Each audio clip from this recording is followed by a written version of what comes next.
La historia de la familia Coden es uno de los misterios criminales más grandes de los Estados Unidos. Por eso, en este video vamos a ver todo lo que se sabe, los hechos y varias teorías de qué pasó con los integrantes que desaparecieron de su campamento en las montañas Siskiyou en septiembre de 1974.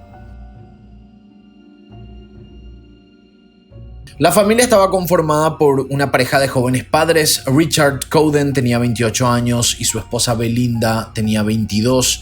Ellos tenían dos hijos pequeños, David de 5 años y Melissa de 5 meses, además de un perrito, Bassett, llamado Droopy. Los Coden vivían en White City, una comunidad pequeña ubicada en el condado de Jackson, en Oregon. Era una hermosa zona para una familia joven y aventurera como lo eran ellos. Les encantaba ir a acampar en los parques naturales que había al pie de las montañas Siskiyou. El fin de semana del Día del Trabajador, o Labor Day como le llaman en Estados Unidos, Richard había planeado quedarse en casa y trabajar en su camino de entrada. Richard trabajaba como conductor de camión maderero, así que su idea era usarlo para llevar una carga de grava y aprovechar el feriado haciendo el trabajo. Pero ese día su camión tuvo un problema mecánico. Sin opciones para arreglarlo ese día, cambiaron de planes y decidieron hacer un viaje familiar para disfrutar juntos de los días libres. Empacaron todo lo necesario en su camioneta Ford modelo 1956, subieron a los chicos, al perro y se fueron a uno de sus lugares favoritos cerca de Carberry Creek el 30 de agosto. En ese entonces había un pueblito minero llamado Copper ahí cerca, que hoy día ya no existe, pero que estaba a pasos de la zona en que los Coden acampaban, así que podían ir ahí a comprar víveres si necesitaban.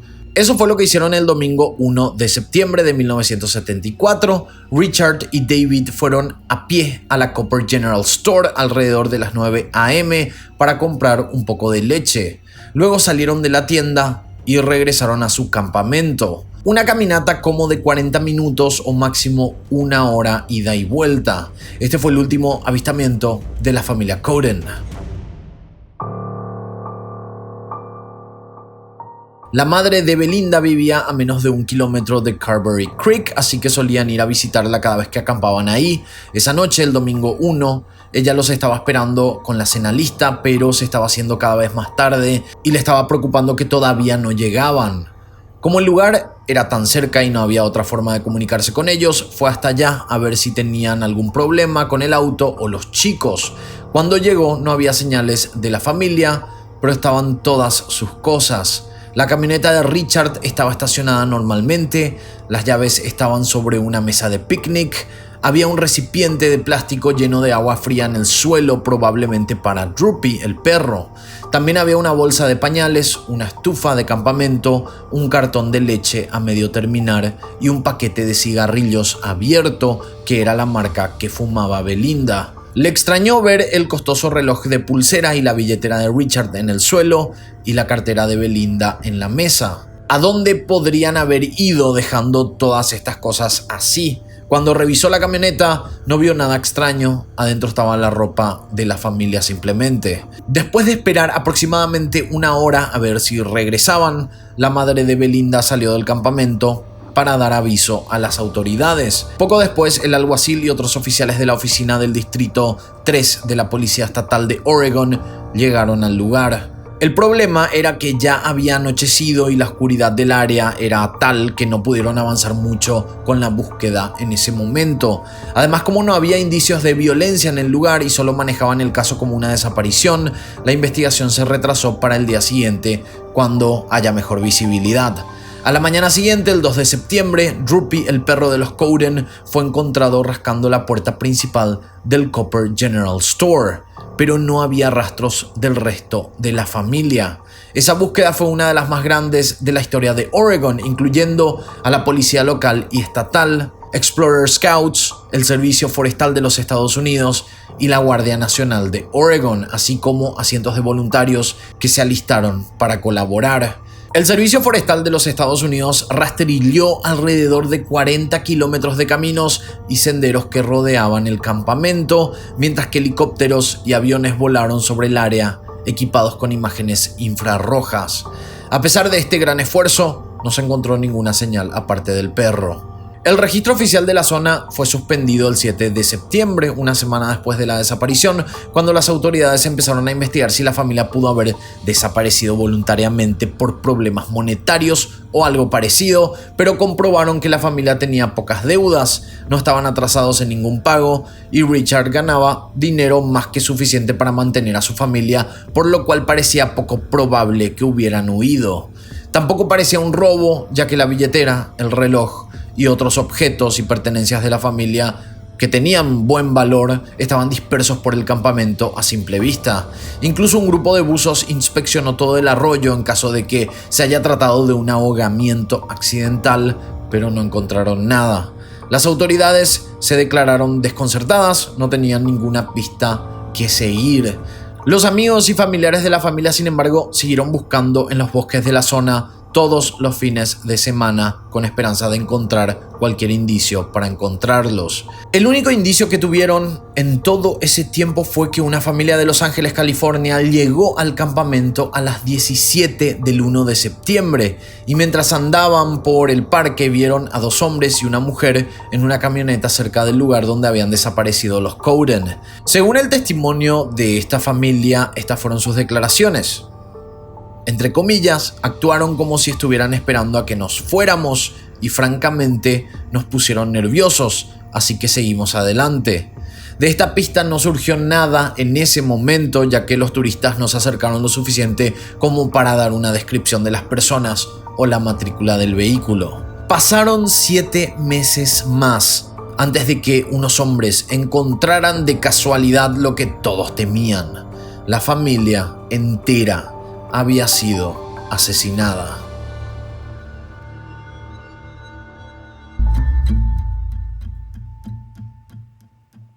Finalmente, el 12 de abril de 1975, 2 buscadores de oro caminaban por el bosque cerca del Carberry Creek y descubrieron el cuerpo en descomposición de un hombre atado a un árbol en una ladera empinada. Estaba a unos 11 kilómetros del lugar donde la familia Cowden había acampado y a apenas metros del círculo que habían hecho las autoridades para realizar la búsqueda.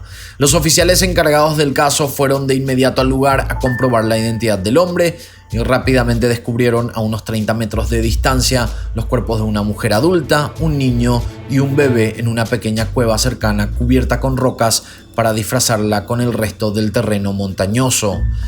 Era casi seguro que se trataba de los Cowden, pero debido a todo el tiempo que había transcurrido en que estuvieron expuestos a los elementos naturales, los cuerpos estaban en descomposición avanzada. Entonces tuvieron que usar registros dentales para poder asegurar sus identidades. Los resultados de la autopsia revelaron que Belinda y el pequeño David habían muerto por heridas de bala calibre 22 y Melissa, la bebé, había sufrido un traumatismo craneal severo. Sin embargo, los profesionales médicos no pudieron determinar la causa de la muerte de Richard Cowden, el padre. El teniente Mark Kizar dijo después que la situación era rara y que la policía sabía mucho, pero no sentía que podían discutir sobre el tema pública o libremente. En cuanto a las búsquedas de indicios, todo lo que quedó en la escena fue una bala perteneciente a un rifle Marlin. Otro de los oficiales declaró que estaban buscando a alguien que haya comprado el arma y que podría haber disparado ese tiro.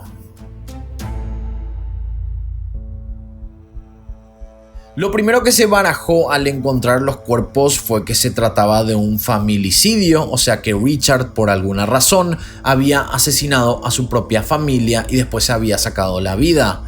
Era muy poco probable, no había razones aparentes para esto, además de que la vida de la joven pareja era muy feliz según familiares, pero de todas maneras los detectives registraron el área en busca del arma homicida.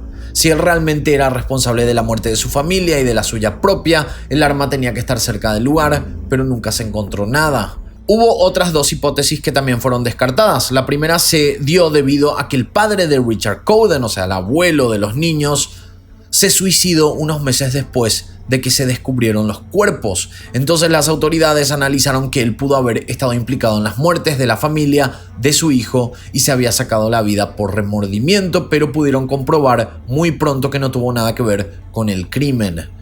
Por otro lado, la segunda hipótesis dice que al momento de la desaparición y asesinato de los Cowden había un total de 8 mujeres reportadas como desaparecidas en las zonas de Washington y Oregon. La policía intentó buscar una conexión entre estas desapariciones y la de la familia, pero más tarde estas 8 desapariciones de mujeres fueron vinculadas al asesino en serie Ted Bundy, por lo que la muerte de los Cowden no encajaba para nada en el perfil de víctima y lo descartaron. Ya eliminando todo lo anterior, quedó lo que según las autoridades era lo más probable que había pasado. Hicieron una reconstrucción de ese día. Richard y David fueron vistos en la tienda de Copper comprando leche esa mañana, después volvieron al campamento, desayunaron juntos, ya que se encontró la leche consumida a la mitad. Más tarde esa misma mañana la familia fue a nadar al Carberry Creek, el arroyo que corría cerca de su lugar de acampar. Se dedujo esto debido a que los trajes de baño de la familia no se encontraron en el lugar. Poco tiempo después, probablemente antes del mediodía, la familia fue secuestrada a punta de pistola y muy probablemente por alguien que no conocían. Los obligaron a caminar casi 11 kilómetros subiendo una empinada pendiente hasta el lugar donde los encontraron. Esto demostraba que la persona que los secuestró era alguien local o alguien que, como ellos, solía frecuentar la zona para acampar, alguien que conocía bien el área y sabía que esa cueva se encontraba ahí, que era un buen lugar para esconder los cuerpos. Lo que seguía siendo un misterio era quién pudo haber sido el responsable de llevar a toda esta familia hasta ese lugar para asesinarlos y también el motivo por qué lo había hecho.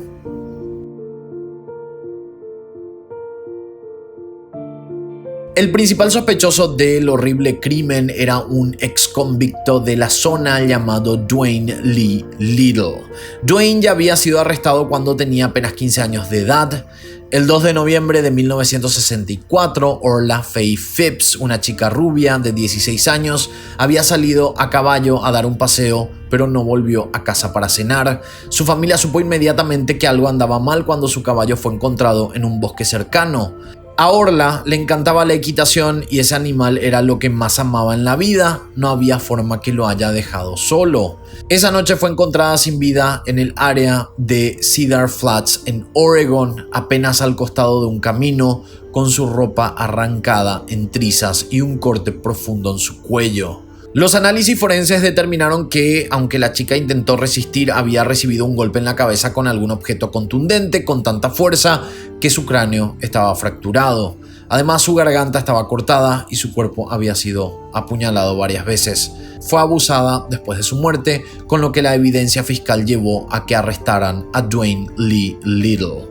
Dwayne fue acusado por asesinato agravado y condenado a cadena perpetua. Sin embargo, sirvió solamente 8 años. Se le dio libertad condicional de la penitenciaría del estado de Oregon en Salem el 24 de mayo de 1974, 3 meses antes de la desaparición de los Cowden. Lo dejaron volver a la casa de sus padres en Rouge, un pueblo de Jackson County en Oregon, muy cercano a la zona en cuestión donde ocurrió todo esto de la muerte de la familia. La policía estatal pudo determinar que Dwayne había estado en Copper durante el fin de semana del Día del Trabajador, en el momento aproximado en que la familia Cowden fue asesinada. De esta manera, las autoridades empezaron a creer que estos 2 hombres y esta mujer que fueron vistos en una camioneta, reportados por la familia que provenía de Los Ángeles y que estaban el 1 de septiembre en el campamento, eran efectivamente Little y sus padres, pero ellos negaron saber cualquier cosa sobre la desaparición y la muerte de los Cowden. Además, un minero que era dueño de una cabaña cercana afirmó que Little y sus padres habían pasado por allí el lunes 2 de septiembre de 1974 y habían firmado un libro de visitas donde registraba a los visitantes.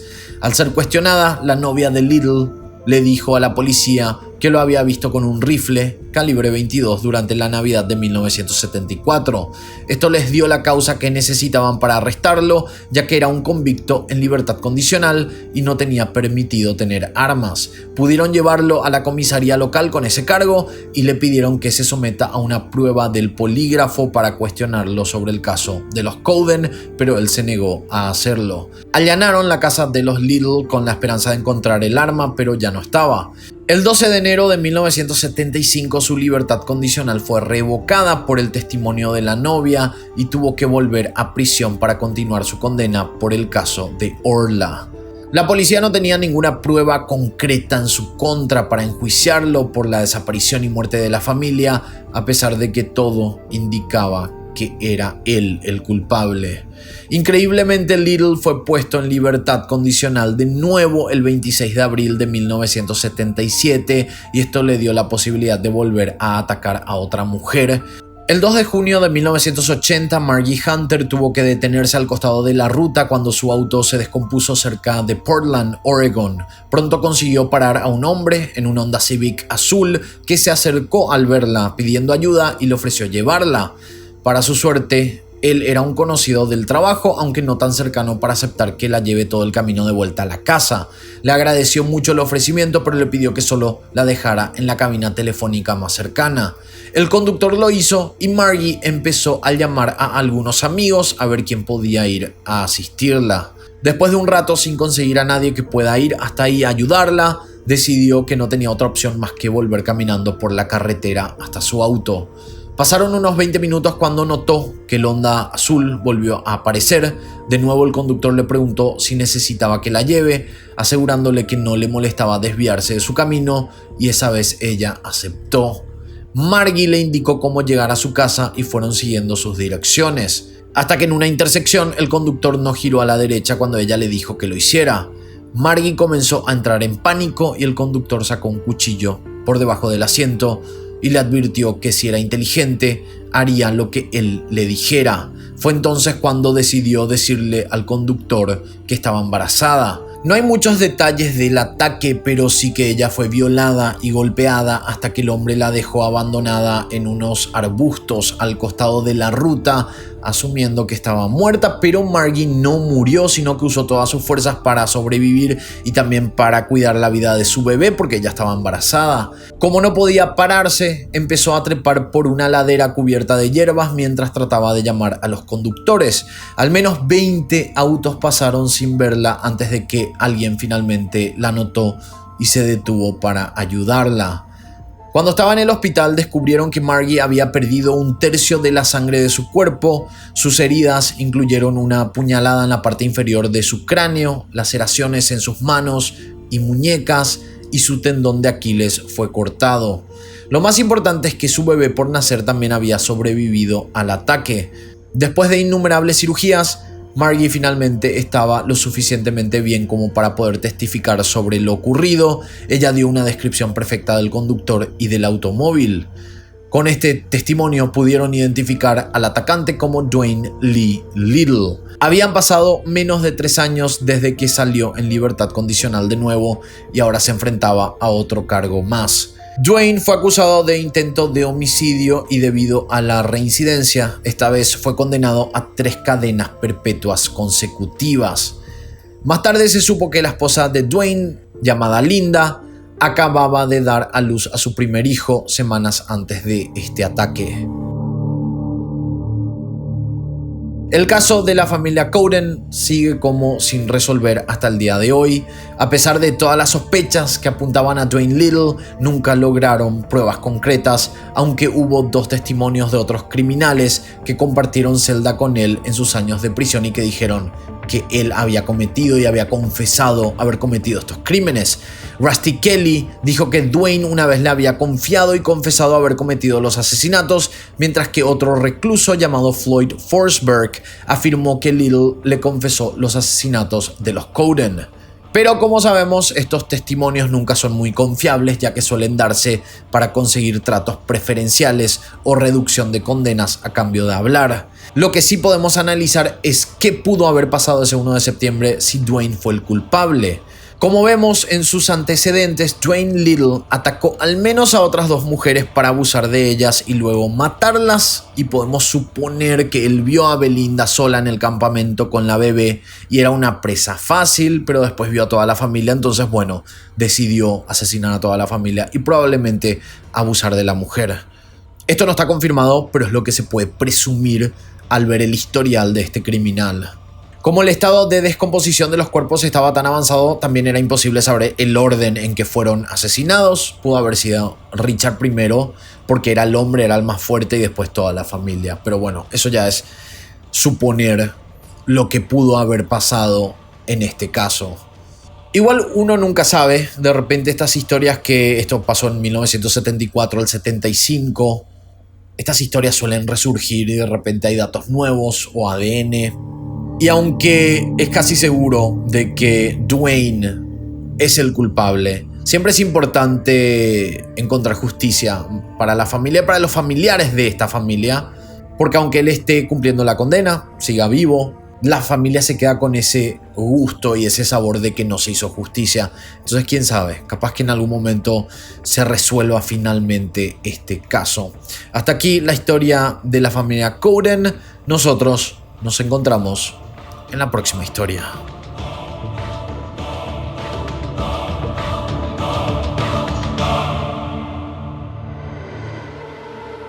Quiero agradecer a todos los miembros de historiascriminales.com que gracias a sus pagos mensuales podemos seguir produciendo contenido. Los miembros pueden ver los videos antes y sin comerciales. También a Eli Estigarribia en producción general y a Arturo Carrión en edición, que además tiene un canal de criminalística que lo dejo en la descripción.